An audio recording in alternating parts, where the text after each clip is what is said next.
Welcome to एडुजोस में आप सभी लोगों का स्वागत है। दोस्तों आज 30 अक्टूबर है और 30 अक्टूबर के सभी इंपॉर्टेंट करंट अफेयर्स के क्वेश्चन इस वीडियो में डिस्कस किए जाएंगे। इसके साथ साथ आपको एक्स्ट्रा फैक्ट्स भी बताया जाएगा और स्टैटिक जीके के क्वेश्चन भी कवर कराए जाएंगे। तो वीडियो में लास्ट तक बने रहिएगा। वीडियो पसंद आती है तो उसको लाइक एंड शेयर जरूर कीजिएगा। चैनल से अब तक नहीं जुड़े हैं तो चैनल को सब्सक्राइब करके बेल आइकन जरूर हिट कर ले ताकि आपको हर वीडियो का नोटिफिकेशन आपको सबसे पहले मिल सके। तो चलिए शुरू करेंगे हमारे डेली मोटिवेशनल कोट से। हासिल होगी मंजिल भी, तू तैयारी करके तो देख, आग लगेगी फिर सीने में, तू चिंगारी बन के तो देख। तो आप सबको चिंगारी बनना है और चिंगारी बनाना एडुजोस यानी हमारा काम है। आप एडुजोस का एप्लीकेशन भी डाउनलोड कर सकते हैं। एंड्रॉयड एप्लीकेशन पर यहाँ की जो जितनी भी हमारी पीडीएफ है वो वहाँ पर आपको अवेलेबल हो जाती है। तो 1 लाख से भी ज़्यादा लोगों ने इसको इंस्टॉल किया हुआ है। एडुजोस नामक एप्लीकेशन जो है आपको गूगल प्ले स्टोर पर मिल जाएगा या फिर आप डायरेक्ट इसका जो लिंक है नीचे मैं डिस्क्रिप्शन में दे देता हूँ, वहाँ से आप इसे डाउनलोड कर सकते हैं। तो चलिए कल के चिंगारी प्रश्न को सबसे पहले देखेंगे। भारतीय मूल की अनीता आनंद को किस देश का नया रक्षा मंत्री बनाया गया है? ये सवाल हमने कल पूछा था चिंगारी प्रश्न के रूप में और इसका सही जवाब जो होगा ऑप्शन नंबर बी कनाडा इसका राइट आंसर होगा। काफ़ी लोगों ने इसका जो है वो सही जवाब दिया है, काफ़ी लोगों ने दिया है। तो इसको 90% से भी ज़्यादा लोगों ने इस क्वेश्चन का आंसर जो है वो सही दिया है। अब बढ़ते हैं आज के करंट अफेयर्स की तरफ। हर साल अंतर्राष्ट्रीय इंटरनेट दिवस कब मनाया जाता है? हर वर्ष मनाया जाता है ये अंतर्राष्ट्रीय इंटरनेट दिवस, जिसको हम लोग इंटरनेशनल इंटरनेट डे कहते हैं। 29 अक्टूबर को मनाया जाता है। तो ऑप्शन बी यहाँ पर राइट आंसर हो जाएगा। हर साल 29 अक्टूबर को अंतर्राष्ट्रीय इंटरनेट दिवस के रूप में मनाया जाता है। इंटरनेट की शुरुआत साल 1969 में की गई थी, जब अमेरिका में सेना के लिए एक कंप्यूटर नेटवर्क तैयार किया गया था जिससे परमाणु युद्ध होने की स्थिति में सूचना का आदान प्रदान किया जा सके।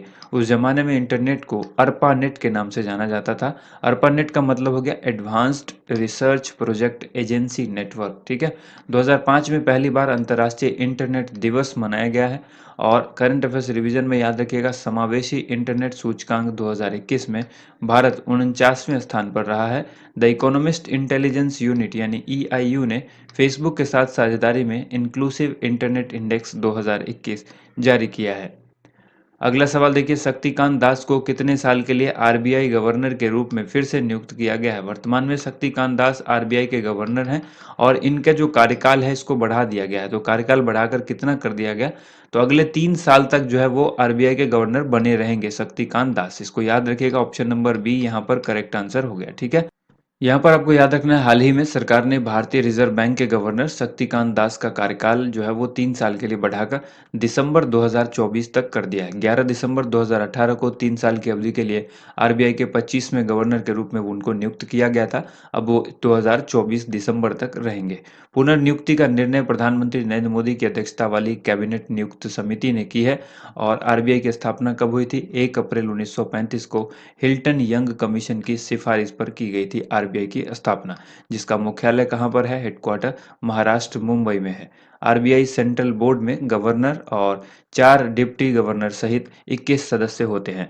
ये भारत का केंद्रीय बैंक है यानी सेंट्रल बैंक है। इसको बैंकों का बैंक भी कहा जाता है और भारत में बैंकिंग प्रणाली को यह नियंत्रित करता है।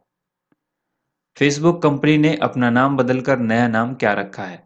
तो आप सबको पता होना चाहिए कि फेसबुक, जिसे हर लोग इस्तेमाल करते हैं, हर व्यक्ति जो सोशल मीडिया से जुड़ा हुआ है, जिसके पास एक स्मार्ट मोबाइल फ़ोन है, वो इसको ज़रूर इस्तेमाल करता है। तो फेसबुक कंपनी ने अपना नाम बदलकर जो है क्या रख दिया है? फेसबुक का नाम अब मेटा हो गया है। ठीक है, तो मेटा यानी ऑप्शन नंबर बी यहाँ पर राइट आंसर हो जाएगा। काफ़ी इंपॉर्टेंट सवाल है। अगर आपको कंप्यूटर से रिलेटेड या इंटरनेट से रिलेटेड अगर सवाल पूछा जाएगा तो ये सवाल आपको ज़रूर देखने को मिलेगा। ठीक है, तो ऑप्शन बी यहाँ पर मेटा राइट आंसर हो जाएगा। फेसबुक के को फाउंडर और सीईओ मार्क जकरबर्ग ने पेरेंट कंपनी फेसबुक आईएनसी, ठीक है, इनकॉर्पोरेशन इसको कहा जाता है, इसका नाम बदलकर मेटा कर दिया है। यहाँ पर आपको याद रखना है कि फेसबुक आईएनसी के अंदर आने वाले फेसबुक, व्हाट्सएप और इंस्टाग्राम, ये तीनों जो है वो क्या है? ये अलग अलग इसके, आप एक तरह से कह दें कि ये एक विभाग है, ये एक वेब सोशल मीडिया प्लेटफॉर्म है अलग अलग। लेकिन जो मेन पेरेंट कंपनी है वो फेसबुक आईएनसी थी, उसका नाम बदल करके मेटा कर दिया गया है। बाकी जो प्लेटफॉर्म है वो फेसबुक, व्हाट्सएप, इंस्टाग्राम, ये वैसे ही रहेंगे। ठीक है, इनका नाम नहीं बदलेगा। फेसबुक ने अपना नाम बदलकर मेटावर्स वर्ल्ड की तैयारी करने के लिए किया है। मेटा नाम जो है मेटा नाम की कंपनी के साथ अब फेसबुक वर्चुअल दुनिया में आगे बढ़ेगी। मेटावर्स क्या है? मेटावर्स इंटरनेट की एक नई दुनिया है जहां लोग उपस्थित न होते हुए भी मौजूद रहेंगे। हालांकि मेटावर्स के पूरा होने में अभी लंबा वक्त लगेगा। अगला सवाल है, सुप्रीम कोर्ट ने पेगासस जासूसी मामले की जांच के लिए एक कमेटी गठित की है। इसकी अध्यक्षता कौन करेंगे? ये पेगासस मामला काफ़ी चर्चा में रहा था बीते कुछ दिनों में। जासूसी के मामले को लेकर के ये एक सॉफ्टवेयर है, एक तरह का स्पाईवेयर सॉफ्टवेयर मान लीजिए। तो इसको लेकर के एक जांच की जो बात आई है, उसके लिए कमेटी गठित की गई है। तो इस कमेटी की अध्यक्षता कौन करेंगे, ये आपको बताना है। राइट आंसर हो जाएगा R V Ravindran, option number D. Option number D, R V Ravindran इस कमेटी के अध्यक्ष होंगे। हाल ही में सुप्रीम कोर्ट ने पेगासस जासूसी मामले की जांच के लिए अपनी तरफ से 3 सदस्यीय कमेटी गठित की है, जिसमें जस्टिस आर वी रविचंद्रन, आलोक जोशी, संदीप ओबराय जो कि तकनीकी जानकार हैं, इनको शामिल किया गया है। इस कमेटी की अध्यक्षता retired justice R V Ravindran करेंगे। अब पेगासस है क्या, इसके बारे में थोड़ा सा जान लीजिए। यह एक प्रकार का मैलवेयर है जिसे स्पाईवेयर के रूप में वर्गीकृत किया जा सकता है। यह उपयोगकर्ताओं के ज्ञान के बिना, यानी आपकी नॉलेज के बिना, आपके उपकरण तक पहुंचकर, जो आपका डिवाइस है, आपका फ़ोन है, वहां तक पहुंचकर जो है वो पहुंच प्राप्त करने के लिए डिज़ाइन किया गया है और व्यक्तिगत जानकारी जो भी आपके फ़ोन के अंदर है, उसको इकट्ठा करता है। तो ये इस सॉफ्टवेयर या मैलवेयर जो आप कहते हैं, इसे स्पाईवेयर टाइप का है ये, इसका इस्तेमाल इसी के लिए किया गया है। इम्पोर्टेंट फैक्ट यहाँ पर याद रखना है, पेगासस को इजरायली फर्म एनएसओ ग्रुप के द्वारा डेवलप किया गया है, जिसे वर्ष 2010 में स्थापित किया गया था। अगला सवाल है, हाल ही में खबरों में रहा केलानिया राजा महाविहार कहाँ पर स्थित है? केलानिया राजा महाविहार कहाँ पर स्थित है? इस क्वेश्चन का आंसर हो जाएगा श्रीलंका, ऑप्शन नंबर ए।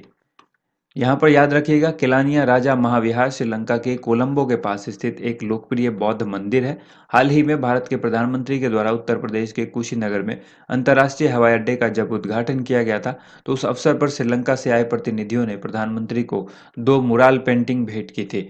ये पेंटिंग राजा महाविहार में श्रीलंकाई कलाकार सोलियस मेंडिस के द्वारा चित्रित की गई थी।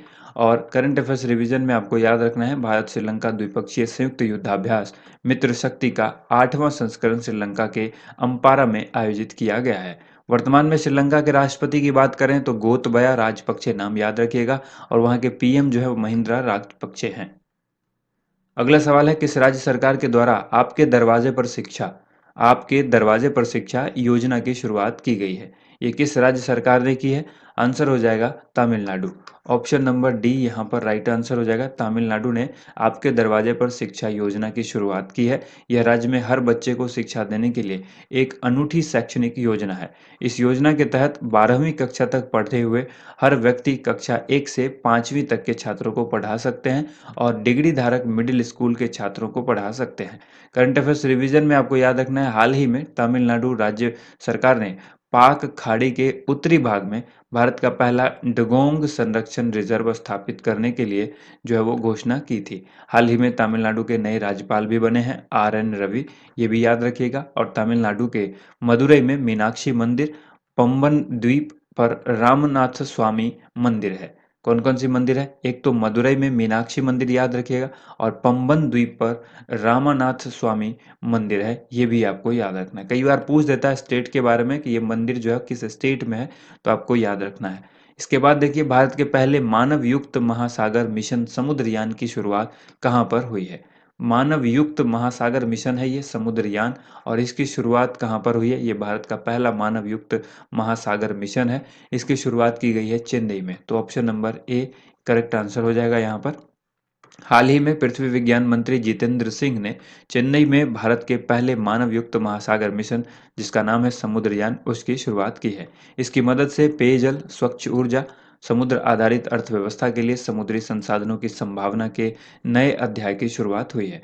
पृथ्वी विज्ञान मंत्रालय इस बहुसंस्थागत महत्वाकांक्षी मिशन को लागू करने वाला नोडल मंत्रालय है। ऐसे मिशनों के लिए आवश्यक तकनीक और विशेषज्ञता वर्तमान में केवल 5 देश जैसे कि अमेरिका, रूस, फ्रांस, जापान और चीन के पास है। ठीक है, भारत ऐसी तकनीक वाला छठा देश हो गया है। और इम्पोर्टेंट फैक्ट में याद रखना है, समुद्र की गहराई का पता लगाने के लिए साल 2018 में डीप ओशन मिशन के ब्लूप्रिंट का अनावरण किया गया था? ये काफ़ी इंपॉर्टेंट सवाल है, इसको याद रखिएगा। अगला सवाल देखिए, निम्न में से किस संस्था ने the changing wealth of Nations 2021 report जारी की है? इस क्वेश्चन का राइट आंसर क्या होगा? राइट आंसर इसका हो जाएगा ऑप्शन नंबर बी, विश्व बैंक यानी वर्ल्ड बैंक ने जारी की है। ठीक है, वर्ल्ड बैंक ने इस रिपोर्ट को जारी किया है। तो याद रखिएगा, हाल ही में विश्व बैंक के द्वारा the changing wealth of nation 2021 report जारी की गई, जिसके मुताबिक वायु प्रदूषण की वजह से मानव पूंजी के नुकसान के मामले में दक्षिण एशिया को सबसे अधिक नुकसान हुआ है। द वर्ल्ड बैंक के बारे में तो आप सबको पता है, इसकी स्थापना 1944 में की गई थी। हेडक्वार्टर वाशिंगटन डीसी में है और इसके अध्यक्ष डेविड मालपास हैं, जो कि अमेरिकी हैं।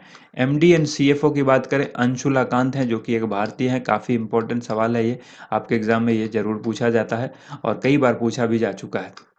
करंट अफेयर्स रिवीजन में याद रखना है, वर्ष 2020 में विश्व बैंक के द्वारा यानी वर्ल्ड बैंक के द्वारा जारी मानव पूंजी सूचकांक में भारत को 116वां स्थान प्राप्त हुआ था और इस सूचकांक में सिंगापुर जो है वो शीर्ष पर रहा है।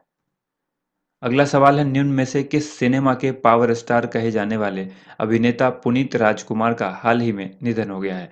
सिनेमा के पावर स्टार कहे जाने वाले अभिनेता जिनका नाम पुनीत राजकुमार है, तो उनका जो है वो निधन हुआ है। तो वो किस सिनेमा के थे, यानी किस, जैसे हिंदी सिनेमा है, अंग्रेजी सिनेमा है, तो इस तरह के ऑप्शंस दिए गए हैं। करेक्ट आंसर क्या हो जाएगा? राइट आंसर हो जाएगा ऑप्शन सी, कन्नड़ सिनेमा। ठीक है, कन्नड़ सिनेमा के ये जो है वो स्टार थे, पावर स्टार कहे जाने वाले अभिनेता थे। अगला यहाँ पर याद रखिएगा कि इनकी उम्र 46 वर्ष थी, इनका जिनका निधन हुआ है, अभिनेता पुनीत राजकुमार कन्नड़ सिनेमा से संबंध रखते थे। हाल ही में हुए कुछ प्रसिद्ध व्यक्तियों के निधन को आप याद रखिए करंट अफेयर्स रिवीजन के तौर पर। हालांकि इसको कई बार हम बता चुके हैं, फिर भी बीबीसी हिंदी की पहली न्यूज ब्रॉडकास्टर रजनी कौल का हरियाणा के फरीदाबाद में निधन हुआ है। बिग बॉस के 13वें बिग बॉस जो हुआ था सीजन, उसके विनर व अभिनेता सिद्धार्थ शुक्ला का हाल ही में निधन हो गया। आज तक समाचार चैनल के वरिष्ठ पत्रकार रोहित सरदाना का हाल में निधन हुआ। उसके बाद यानी अगर इससे पूछेगा रोहित सरदाना का संबंध किस समाचार चैनल से था, तो आज तक याद रखिएगा वरिष्ठ पत्रकार थे वो, पत्रकारिता से संबंध था उनका। उत्तर प्रदेश के पूर्व मुख्यमंत्री और राजस्थान के पूर्व राज्यपाल कल्याण सिंह का हाल ही में निधन हो गया। अब देखिए, एम्स में एक जंग लड़ते हुए, ये एक पुस्तक का नाम है। एम्स में एक जंग लड़ते हुए, इस पुस्तक को किसने लिखा, यानी इस पुस्तक के लेखक का नाम क्या है? तो राइट आंसर हो जाएगा Ramesh Pokhriyal. Option number C इस क्वेश्चन का करेक्ट आंसर होगा, रमेश पोखरियाल निशंक। अब बारी है आज के एक्स्ट्रा खुराक की। वीडियो को रोक करके आप इसका आंसर देने का प्रयास कीजिएगा।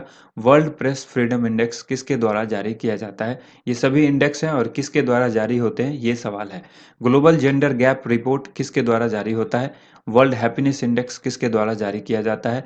करप्शन परसेप्शन इंडेक्स किसके द्वारा जारी होता है? और ह्यूमन डेवलपमेंट इंडेक्स किसके द्वारा जारी किया जाता है? एक एक करके आंसर देखते हैं। पहला है वर्ल्ड प्रेस फ्रीडम इंडेक्स, तो ये जारी होता है रिपोर्टर्स विदाउट बॉर्डर्स के द्वारा। ठीक है, दूसरा है ग्लोबल जेंडर गैप, तो ये होता है वर्ल्ड इकोनॉमिक फोरम यानी WEF के द्वारा, विश्व आर्थिक मंच जिसको कहा जाता है। ठीक है, तो यहाँ पर इसको याद रखना है आपको कि जो तीसरा सवाल है वर्ल्ड हैप्पीनेस इंडेक्स किसके द्वारा जारी किया जाता है? इसका आंसर हो जाएगा sustainable development solution network, SDSN इसको हम लोग कहते हैं। ठीक है, SDSN। और जो चौथा है करप्शन परसेप्शन इंडेक्स, तो ये किसके द्वारा जारी होता है? ये होता है ट्रांसपेरेंसी इंटरनेशनल के द्वारा। ठीक है, ट्रांसपेरेंसी इंटरनेशनल के द्वारा। और जो पांचवा है वो है ह्यूमन डेवलपमेंट इंडेक्स, जिसको UNDP जारी करता है, UNDP। अब बारी है आज के चिंगारी प्रश्न की, जिसका आंसर आप सभी को कमेंट बॉक्स में लिखना है। बिल्कुल सही उत्तर लिखने का प्रयास कीजिएगा। हर व्यक्ति जो इस वीडियो को देख रहे हैं, आप इस वीडियो का इस क्वेश्चन का आंसर जरूर लिखिएगा। कमला हैरिस, ये एक बुक है फेनोमेनल वुमन, इस पुस्तक को किसने लिखा है? कल ही हमने ये सवाल आपको बताया था। चार ऑप्शन हैं, चिदानंद राजघट्टा, कमला हैरिस, रामसेवक शर्मा या फिर रंजीत अरोड़ा। जो भी करेक्ट आंसर है कमेंट बॉक्स में ज़रूर लिखिएगा। उम्मीद करते हैं आप सबको वीडियो पसंद आई होगी। वीडियो को ज़्यादा से ज़्यादा लाइक एंड शेयर कीजिएगा। थैंक यू सो मच, आप सभी लोगों का वीडियो देखने के लिए बहुत बहुत धन्यवाद।